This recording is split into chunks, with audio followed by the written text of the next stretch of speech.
Hello friends, नमस्कार। मैं विश्वजीत तिवारी आप लोगों का यूट्यूब चैनल पर एक बार फिर से हम स्वागत करते हैं। तो आज हम बात करने वाले हैं दोस्तों Z upon N Z, the integers modulo N. हाँ दोस्तों, फिर से एक बार नाम सुन लीजिए, क्या टॉपिक है? The integers modulo n.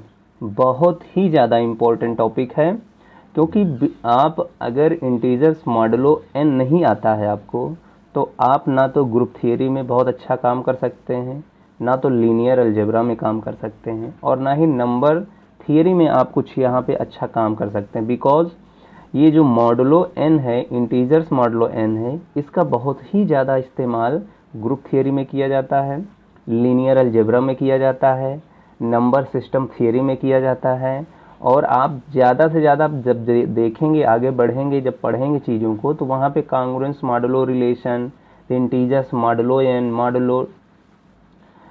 पे फिक्स कर दिया जाता है वैल्यू, मॉडुलो 2, मॉडुलो 3, मॉडुलो 4। तो ये सारी चीज़ें आपको भी देखने को मिलेंगी, इसलिए ये वीडियो बहुत ही ज़्यादा इम्पोर्टेंट रोल अदा करेगा आपके आगे के थियरी को बिल्ड करने के लिए। ठीक है, तो इस वीडियो पे पूरा बने रहिए और वीडियो को अंत तक देखिए। वास्तविकता में कांग्रुएंस मॉडुलो रिलेशन होता क्या है, इसके बारे में हम परिचर्चा करने वाले हैं। जेड अपान एन जेड क्या होता है, इसके बारे में हम आपको बताएंगे। द इंटीजर्स मॉडुलो एन क्या होता है, इसके बारे में हम आज आपको बताने वाले हैं। तो इसलिए इस वीडियो को स्किप नहीं करिएगा और पूरा वॉच करिएगा, ठीक है। और हाँ, एक बार और कि अगर आप चैनल पर नए हो तो चैनल को सब्सक्राइब कर लीजिए, क्योंकि ऐसे ही बीएससी के first year, second year, third year के जो बहुत ही ज़्यादा बेसिक वीडियोस होते हैं, बेसिक इम्पोर्टेंट टॉपिक्स होते हैं, हम इस वीडियो के माध्यम से आपको प्रोवाइड करते रहते हैं। चलिए आइए शुरू करते हैं कि क्या होता है जेड बाई एन जेड या द इंटीजर्स मॉडुलो एन। तो आइए चलते हैं। देखिए यहाँ पे इसके डेफिनीशन थोड़ा सा हमने यहाँ पे लिखा हुआ है, ये देखिए जेड बाई एन जेड यानी द इंटीजर्स मॉडुलो एन। तो इसको आप नोट डाउन करते रहिएगा। Let small n belong in Z to be a fixed integer और define a relation on Z by a related to b if and only if n divides b minus a. तो दोस्तों इसको ध्यान से समझिए, इसको क्या कह रहा है कि एक n हम जो है z से कंसीडर करते हैं, z यानी सेट ऑफ इंटीजर से, बी अ फिक्स्ड इंटीजर, और ये फिक्स इंटीजर होता है, इसको हम फिक्स्ड कर देते हैं n को, ठीक है। फिर एक हम रिलेशन डिफाइन करते हैं, define a relation on z by a related to b। a b से इस प्रकार रिलेटेड है कि वह जो n है, जो फिक्स्ड n है, वो किसको डिवाइड करेगा? b माइनस a, यानी b को a से हम b को जो है a से सब्सट्रैक्ट करेंगे तो उस क्वांटिटी को n डिवाइड करेगा, ठीक है। डिवाइड करने का मतलब यहाँ पे क्या है कि जैसे सपोज मान लीजिए हम b ले लेते हैं 4 और a ले लेते हैं हम 2 और n हम यहाँ पे फिक्स कर दें सपोज 2, तो हम क्या करेंगे? 2 डिवाइड करेगा कि नहीं? b माइनस a यानी 4 माइनस 2 को। तो अर्थात 2 हमेशा किसको डिवाइड करेगा? 2 को डिवाइड करेगा। डिवाइड्स का मतलब होता है उसका रिमाइंडर बिल्कुल कुछ न कुछ आता है या जीरो हो जाता है, ठीक है, मतलब अब्सोल्युटली डिवाइड कर जाता है उसको। तो ये कॉन्सेप्ट यहाँ पे है कि मतलब डिवाइड्स का मतलब है कि अब्सोल्युटली उसको डिवाइड कर जाता है, रिमाइंडर वहाँ पे जीरो आ जाता है, ठीक है। तो डिवाइड्स का मतलब यहाँ पे ये आप लोग दिमाग में रखिएगा। तो इस तरीके से ये आपके पास एक रिलेशन डिफाइन किया गया है, ठीक। अब देखिए, अब इस रिलेशन को हम यहाँ पे थोड़ा सा शो करने वाले हैं कि ये रिलेशन क्या है, एक इक्विवेलेंस रिलेशन है। जैसे कि रिलेशन अगर आप नहीं जानते हैं कि व्हाट इज़ द रिलेशन, तो मैं प्लेलिस्ट में कहूँगा कि आप चले जाइए, वहाँ पे आप देख लीजिए। प्लेलिस्ट में आपको हम रिलेशन बताए हैं, रिलेशन कितने प्रकार के होते हैं, रिफ्लेक्सिव, सिमेट्रिक, ट्रांजिटिव रिलेशन और इक्विवेलेंस रिलेशन क्या होता है, ये सारी विस्तृत जानकारी आपको हम वहाँ पे दिए हैं। तो उसको वॉच कर लीजिए और यहाँ पे उसके बाद इस वीडियो को देखेंगे तो और अच्छे से समझ में आने वाला है। खैर अगर वीडियो नहीं देखे हैं तो मैं यहाँ पे हिंट करता चला जाऊँगा कि रिफ्लेक्सिव रिलेशन क्या होता है, सिमेट्रिक रिलेशन क्या होता है और ट्रांजिटिव रिलेशन क्या होता है। ठीक है, तो आइए हम आगे बढ़ते हैं। अब हमको शो करना है to show that it is an equivalence relation on set of integer. अब हम शो करेंगे कि ये जो रिलेशन आपके यहाँ पे दिया गया है ये क्या है, एक इक्विवेलेंस रिलेशन है सेट ऑफ इंटीजर पे। ठीक है, देखते हैं कि what is the reflexive relation. देखिए हम इसको चेक करेंगे कि ये रिफ्लेक्सिव रिलेशन है कि नहीं है। ठीक, तो रिफ्लेक्सिव रिलेशन होने के लिए आपको मैं बता दूं कि इसके पास प्रॉपर्टी होती है कि प्रत्येक एलिमेंट खुद से रिलेशन बनाए। रिफ्लेक्सिव रिलेशन के लिए क्या होता है कि प्रत्येक एलिमेंट उसी सेट का क्या करे, खुद से रिलेशन बनाता हुआ नजर है। अब खुद से रिलेशन बनाने का मतलब क्या है कि यानी आपके पास कोई भी, हम यहाँ पे इंटीजर सपोज लेते हैं, यहाँ पर जैसे मान लीजिए A for all a belonging set of integer, यानी जेड के अंदर हम कोई भी एलिमेंट अगर कंसीडर करें तो ए जो है ए से रिलेशन बनाता हुआ नजर आए with the help of this relation. ये जो आपके पास रिलेशन डिफाइन है उसी रिलेशन के अंतर्गत ए जो है खुद से रिलेशन बनाता हुआ नजर आए। तो आइए देखते हैं, सपोज हम मान लेते हैं कि कोई भी हम इंटीजर यहाँ से जेड से कंसीडर कर लें तो ए रिलेटेड टू ए क्या यहाँ पे मिलेगा कि नहीं मिलेगा, ये हम आपको चेक करके बताते हैं।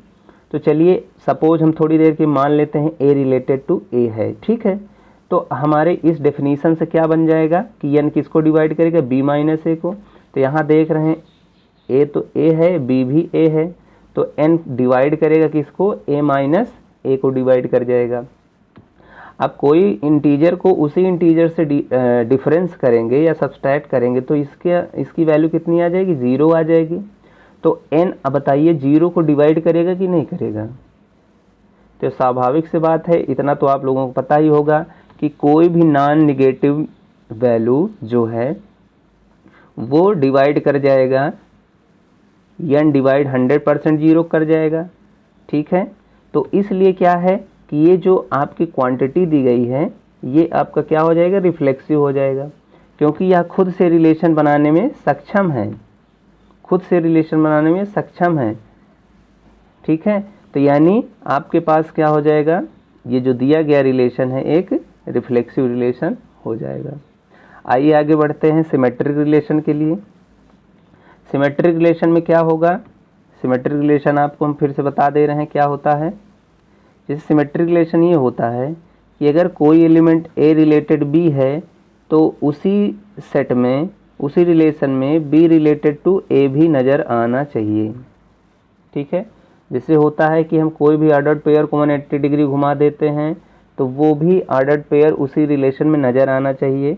ये सारी वीडियोस बहुत डिटेल में इसका एक्सप्लेन किया गया है, आप वहाँ पे जाके पुराने वीडियोस में वॉच कर लीजिए, वहाँ पे रिलेशन फंक्शन सारी बातें कहीं की गई हैं और उसको आप देख सकते हैं। तो आइए हम यहाँ पे शो करते हैं कि ये रिलेशन क्या है, एक सिमेट्रिक रिलेशन है। ठीक है, तो हम यहाँ पे कंसीडर मान लेते हैं ए रिलेटेड टू बी। अगर ए बी से रिलेटेड है तो एन किसको डिवाइड कर जाएगा, बी माइनस ए को डिवाइड करेगा। ठीक है, फिर आगे बढ़ते हैं। अब हमको क्या शो करना है, देखिए हमने यहाँ पे ले लिया let a related to b, तो एन पक्का जो है बी माइनस ए को डिवाइड कर जाएगा। अब हमको शो करना है कि एन जो है डिवाइड कर जाए किसको, ए माइनस बी को डिवाइड कर जाए, देन वी हैव डन। ठीक है, तो ये बहुत आसान है। आसान इस तरीके से है कि जैसे मान लीजिए हमारे पास क्या है कि एन डिवाइड कर रहा है बी माइनस ए को, तो माइनस अगर हम कॉमन कर लेते हैं यहाँ से, देखिए तो जब माइनस हम कॉमन कर लेंगे तो क्या बन जाएगा, एन जो है minus time of a minus b को डिवाइड कर जाएगा, यहीं से दिख रहा है। तो इसका मतलब क्या है, बी रिलेटेड टू ए हो जाएगा। अगर ऐसे नहीं समझ में आता है तो हम दूसरा तरीका भी आपको बता देना चाहते हैं। एक यहाँ पे रिमाइंडर थ्योरम इस्तेमाल कर देंगे, या एक और थ्योरम है उसका नाम बोलते हैं यूक्लिड्स डिवीज़न एल्गोरिथम, यहाँ इस्तेमाल कर देते हैं। जैसे हम यहाँ पे क्या किए कि n डिवाइड कर रहा है किसको, n डिवाइड कर रहा है b माइनस a को, ठीक है। तो बाय डिवीजन एल्गोरिथम क्या हो जाएगा, b माइनस a बराबर हो जाएगा k इंटू n, जहाँ पे k आपका क्या है, कोई भी इंटीजर होगा, ठीक है। डिविजिबिलिटी की प्रॉपर्टी से यहाँ पे इतना हम लिख सकते हैं। अब हमको शो करना है कि n किसको डिवाइड कर जाए, a माइनस b को डिवाइड कर जाए, ठीक है। तो b की जगह a हो जाए और a की जगह b हो जाए। तो हम क्या करेंगे, यहाँ से माइनस कॉमन कर लेंगे, तो क्या मिल जाएगा, a माइनस b हो जाएगा बराबर k इंटू n हो जाएगा, ठीक है। अब माइनस को हम इधर राइट साइड मल्टीप्लाई कर देंगे तो हो जाएगा a minus b is equals to minus k into n लिख सकते हैं, आराम से लिख सकते हैं, है ना। अब यहाँ से आपको क्या दिख रहा है कि जब n जो है b माइनस a को डिवाइड कर रहा था, उसके रिस्पेक्ट में मैंने यहाँ पे एक k आया था, ये देखिए k आ रहा था। तो यहाँ पे क्या है कि a माइनस बी बराबर माइनस के इंटू एन। अगर k इंटीजर है तो माइनस के भी इंटीजर होगा, क्योंकि इंटीजर में पॉजिटिव वैल्यू भी होती है, निगेटिव वैल्यू भी होती है। तो हमारा तो डिवीज़न एल्गोरिथम का जो प्रॉपर्टी है बिल्कुल होल्ड कर रहा है, इसमें कोई दिक्कत है नहीं। तो यहाँ से हम ये क्या कह सकते हैं कि n पक्का डिवाइड कर जाए किसको, a माइनस बी को डिवाइड कर जाएगा, और यही हमको शो करना था। तो यही अल्टीमेट हमारे पास शो हो चुका है। तो इस तरीके से हम देख पा रहे हैं कि आपका ये जो रिलेशन है सिमेट्रिक रिलेशन भी होता है। कोई भी इंटीजर आप उठाइए, इस रिलेशन के अंतर्गत सिमेट्रिक रिलेशन भी होल्ड कर जाता है। अब आइए हम आगे बढ़ते हैं ट्रांजिटिव रिलेशन के लिए। What is the transitive relation, और ट्रांजिटिव रिलेशन हम कैसे शो करेंगे। देखिए बिल्कुल डिवीजन एल्गोरिथम इस्तेमाल करते हुए यहाँ चीज़ों को एक्सप्रेस किया गया है, ठीक है। तो ट्रांजिटिव रिलेशन के लिए देखिए हम वहाँ पे क्या करते हैं, एक बार फिर से हम रिकॉल कर देना चाहते हैं। ट्रांजिटिव रिलेशन क्या है कि अगर A रिलेटेड B है और B रिलेटेड टू C है, तो हमको ये शो करना पड़ता है कि A रिलेटेड टू C हो जाए, ठीक है। तो ये दो रिलेशन आपको कंसीडर करना पड़ेगा अपने तरफ से, एक A रिलेटेड टू B और दूसरा B रिलेटेड टू C।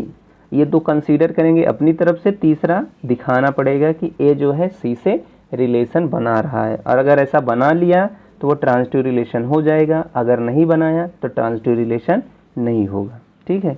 तो आइए आगे बढ़ते हैं। अब देखिए हमने क्या किया, let A related to B, हमने A का B से रिलेशन बना दिया, तो N किसको डिवाइड कर जाएगा, B माइनस A को डिवाइड कर जाएगा। फिर B रिलेटेड टू C ले लिया, तो N किसको डिवाइड कर जाएगा, C माइनस B को डिवाइड कर जाएगा। अब यहाँ पे भी हम क्या करेंगे, डिवीज़न एल्गोरिथम लगा देंगे। डिवीज़न एल्गोरिथम लगाएंगे तो एक K1 और K2 दो इंटीजर यहाँ पे Z में मिलेंगे, जो इस कंडीशन को होल्ड करेंगे, B माइनस A बराबर K1 इंटू N और C माइनस B बराबर K2 इंटू N। यहाँ पे इक्वेशन 1 इक्वेशन 2 आपने दे दिया। अब आगे बढ़ते हैं। अब यहाँ से हमको क्या करना है, A रिलेटेड टू C दिखाना है।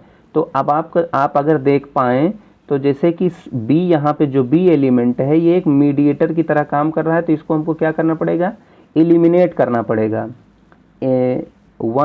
इक्वेशन नंबर 1 और 2 के माध्यम से हमको B एलिमिनेट करना पड़ेगा।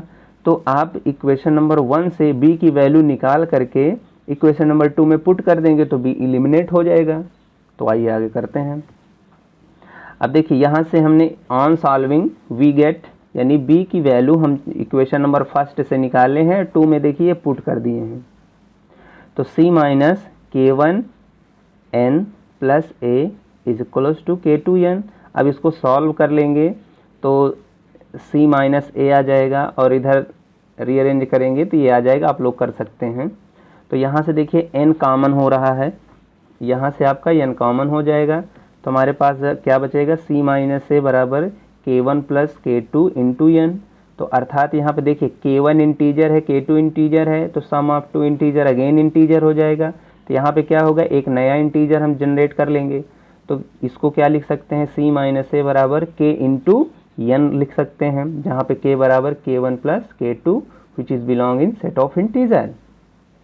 तो यहाँ से अब देखें क्या, हमको एक इंटीजर चाहिए था, तो इसका मतलब क्या, फिर डिवीजन एल्गोरिथम यहाँ लगा देंगे। डिवीजन एल्गोरिथम लगा देंगे तो इसका मतलब क्या है कि n किसको डिवाइड कर जाएगा, c माइनस a को डिवाइड कर जाएगा। देखिए n डिवाइड कर जाएगा, c माइनस a को डिवाइड कर जाएगा।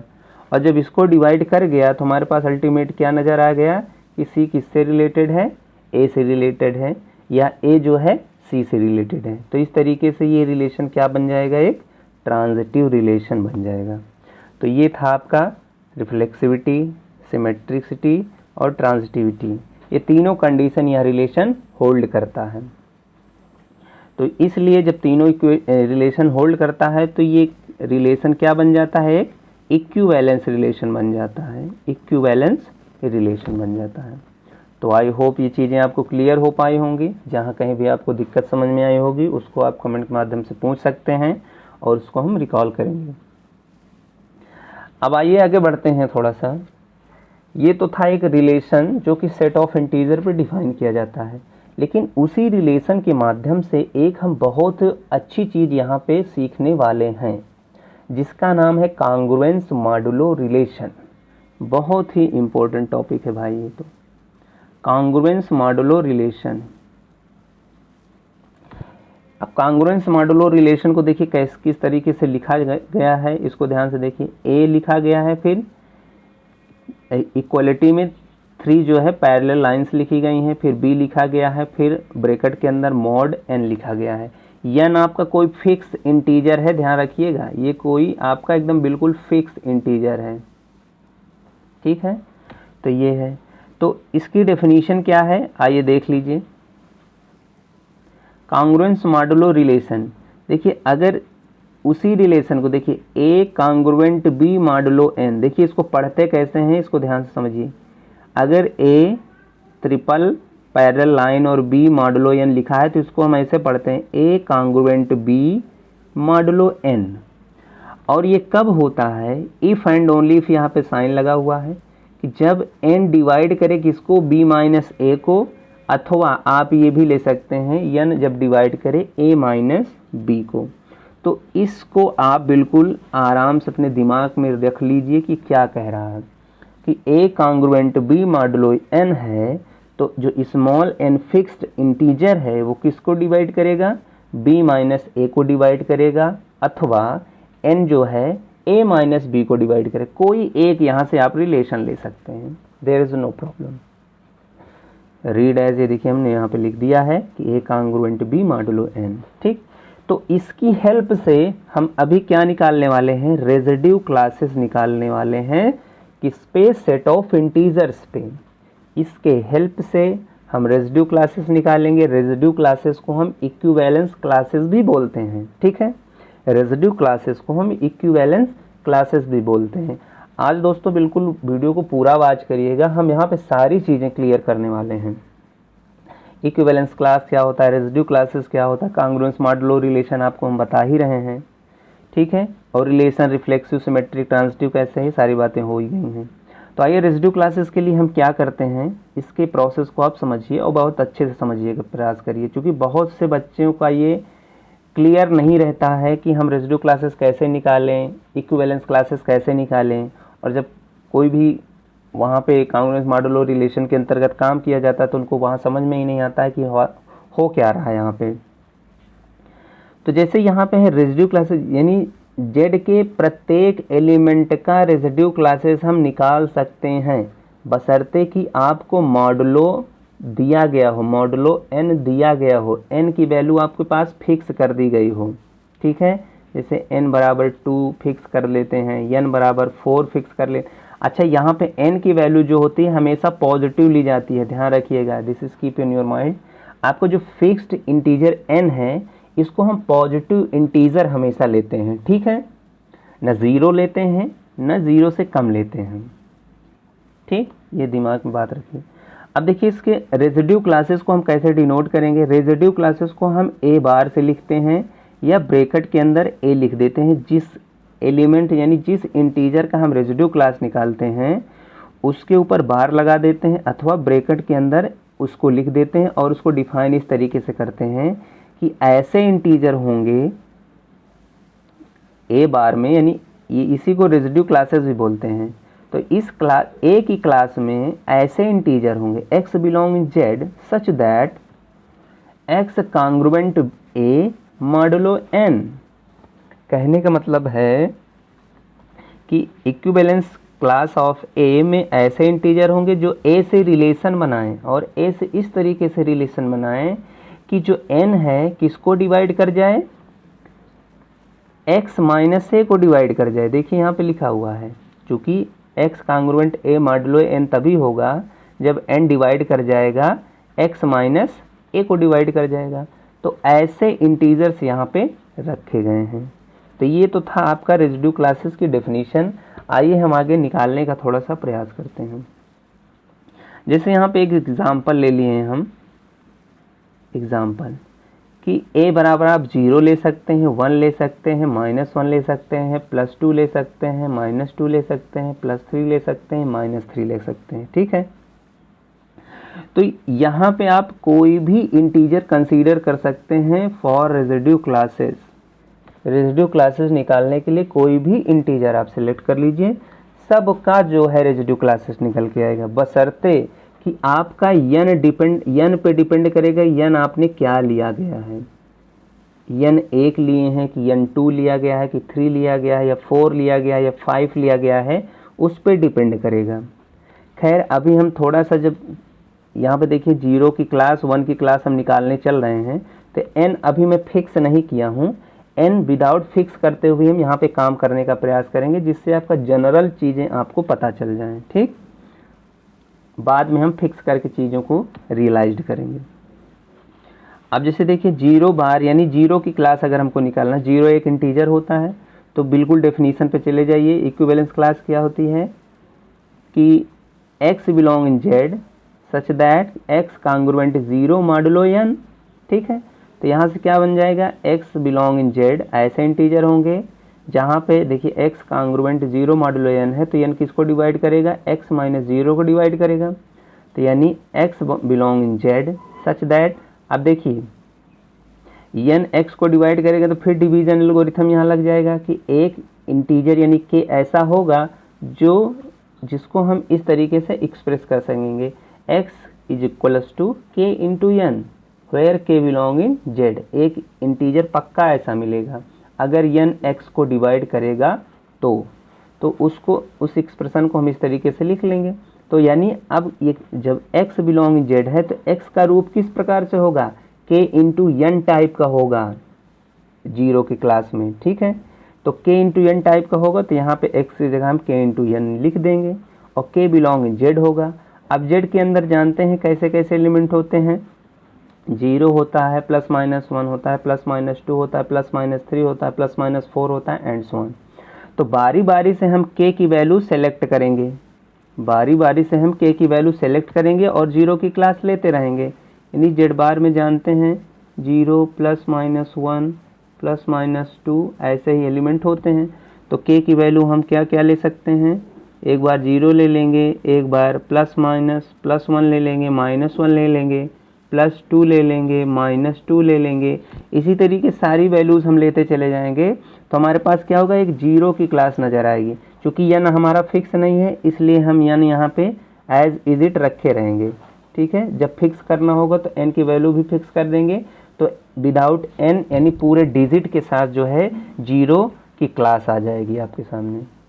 तो आई होप ये चीज़ें आप समझ पा रहे होंगे, और ये आपका 0 की क्लास फॉर्म हो जाएगी। ठीक है, और 0 की एक इक्विवेलेंस क्लास में कितने नंबर्स होते हैं, याद रखिएगा इनफाइनाइट नंबर्स एग्जिस्ट करते हैं। ठीक है, क्योंकि यहाँ पे देखिए इंटीजर इनफाइनाइट होंगे, तो 0 की क्लास में इनफाइनाइट नंबर आएंगे। बिल्कुल सेम पैटर्न में आप 1 की भी क्लास बना सकते हैं, देयर इज़ नो प्रॉब्लम। इसमें कैसे इंटीजर होंगे, x belong in z such that x congruent 1 modulo n। देखिए हमने यहाँ पे 1 की भी क्लास बनाई है, आप इसको डिटेल में देख लीजिए, वही सारी बातें यहाँ पे हमने लिखी हैं। आप वीडियो को रोक करके स्क्रीनशॉट ले सकते हैं या अपने कॉपी में नोट कर सकते हैं। अब देखिए इसमें x किस तरीके से आएगा, x इस तरीके से 1 + kn टाइप का होगा। अब के जहाँ पे इंटीजर है तो k की वैल्यू आप 0 plus minus 1 plus minus 2 plus minus 3 यहाँ पे रखते चले जाएंगे तो ये आ जाएगा। और जब n फिक्स कर देंगे तो यहाँ पे हमको डिजिट टाइप में आपका ये 1 की क्लास आ जाएगी। इसी तरीके से आप -1 की निकाल सकते हैं, +2 की निकाल सकते हैं, -2 की निकाल सकते हैं, कोई भी इंटीजर आप लेकर के निकाल सकते हैं। ठीक है, तो ये था आपके पास इक्विवेलेंस क्लासेस क्या होते हैं, और इस पे हम एक आध और वीडियो बनाने का सोच रहे हैं, प्रयास करेंगे, क्योंकि अभी थोड़ा सा n को जब हम फिक्स करेंगे तब हमारे पास क्या आता है वो चीज़ें हम आपको दिखाने का प्रयास करें। लेकिन यहाँ पे वीडियो लंबा हो जाने के कारण आज यहीं तक रखते हैं, फिर मिलते हैं हम नए वीडियो के साथ जिसमें वो चीज़ें हम आपको एक्सप्लेन करते हुए नजर आएंगे। तब तक के लिए दोस्तों, जय हिंद।